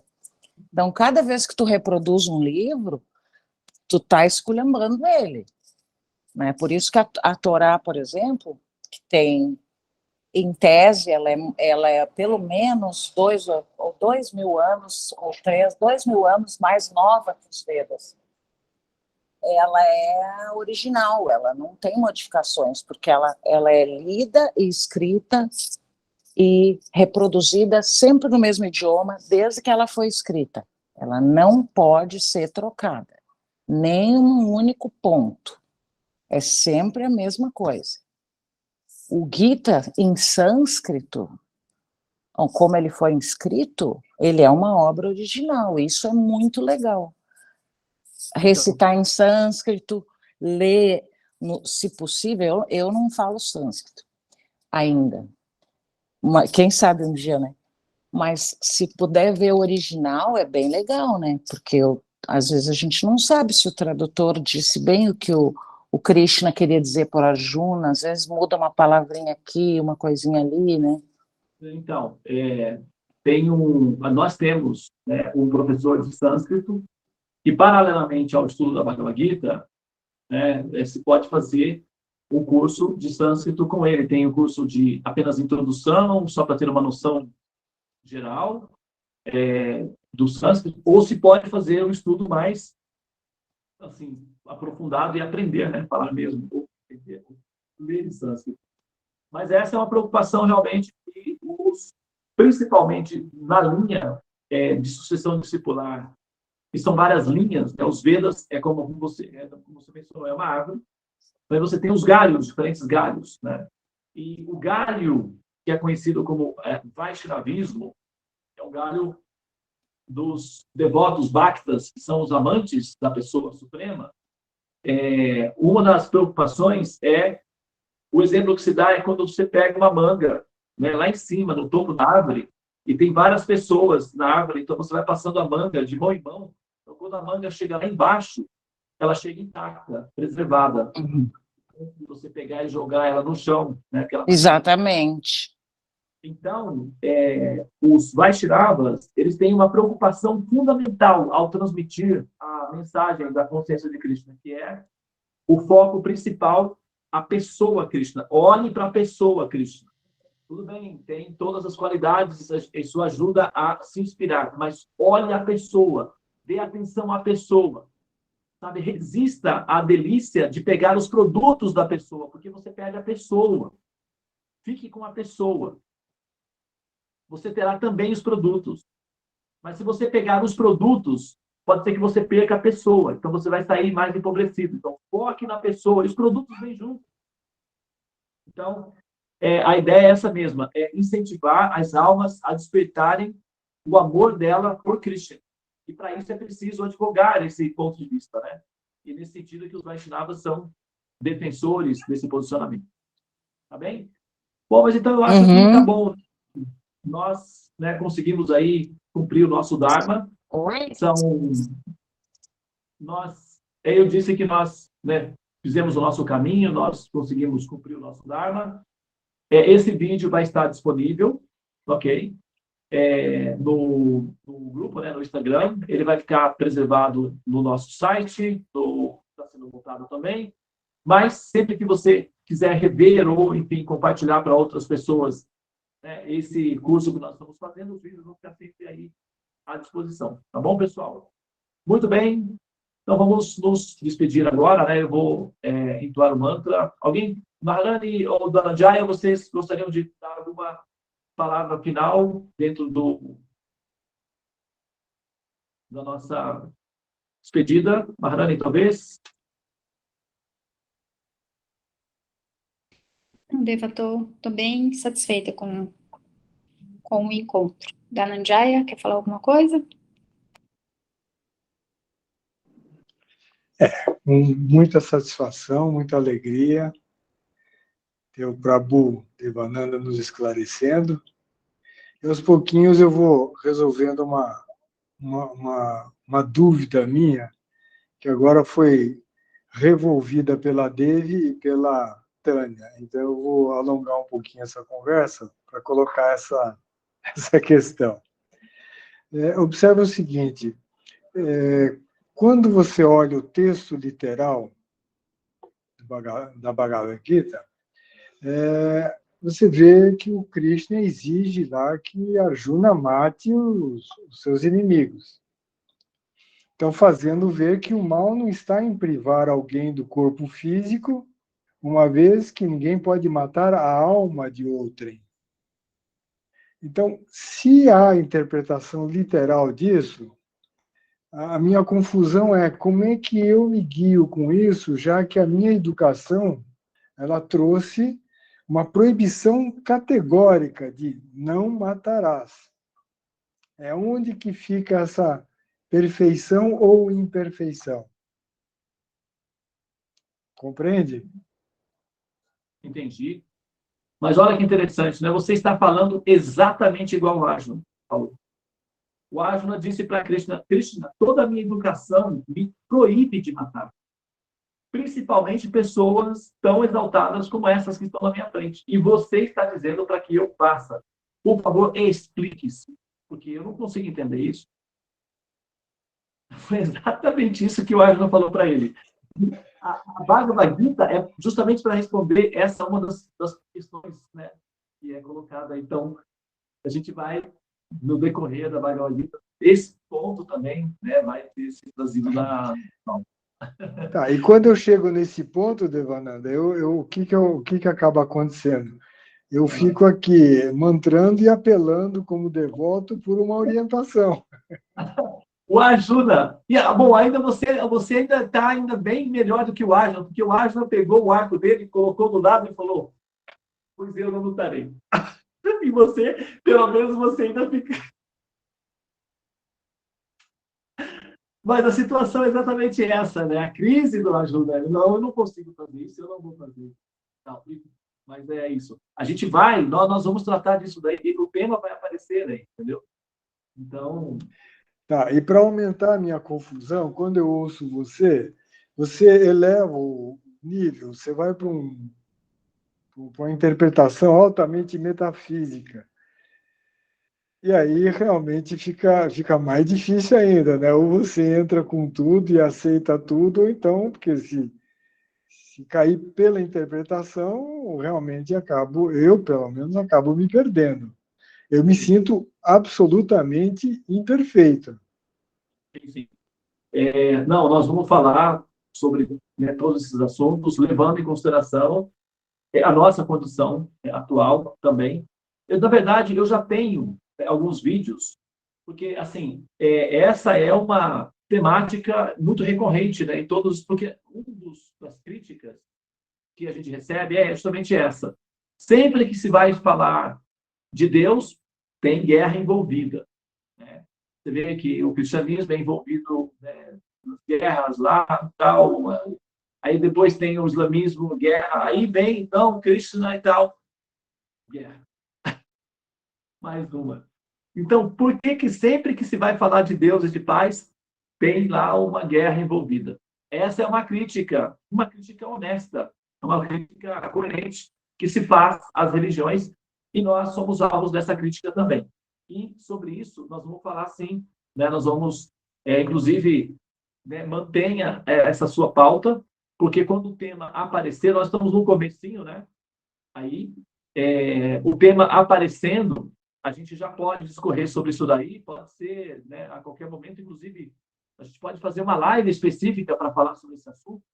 Já tem alguns vídeos meus no nosso canal, Buscadores do Infinito, que falou sobre o tema, mas a gente faz outro, não tem problema, a gente continua fazendo até que o tema seja, assim, completamente exaurido e seja assimilado e seja advogável, digamos assim, né? Que não pode ser simplesmente como você, seu apelo aí, pelo que eu estou entendendo, que você não possa, que você não quer apenas entender, você quer também poder advogar a informação, né? Ou seja, defender a posição. E para isso é preciso de uma convicção que realmente necessita de uma consistência de conhecimento. E esse conhecimento está disponível. Então, a gente vai explorar essa informação aí, sim. Tá? Namastê. Hare Krishna. Om Jnana Tigrandasya Gananjana Tatu. Eu nasci na mais obscura região da ignorância, porém o mestre espiritual está abrindo os meus olhos com o achote do conhecimento espiritual e assim me libertando do ciclo do samsara, o assim chamado mundo material. A tal mestre espiritual que é pleno de conhecimento, transcendente, libertador e pleno de compaixão, pelo progresso espiritual da alma condicionada, eu ofereço minhas respeitosas reverências com meu coração pleno de gratidão e minha mente repleta de satisfação. Jaya Gurudeva, Jaya Prabhupada, Hare Krishna, Krishna Krishna, Hare Hare, Hare Rama, Hare Rama.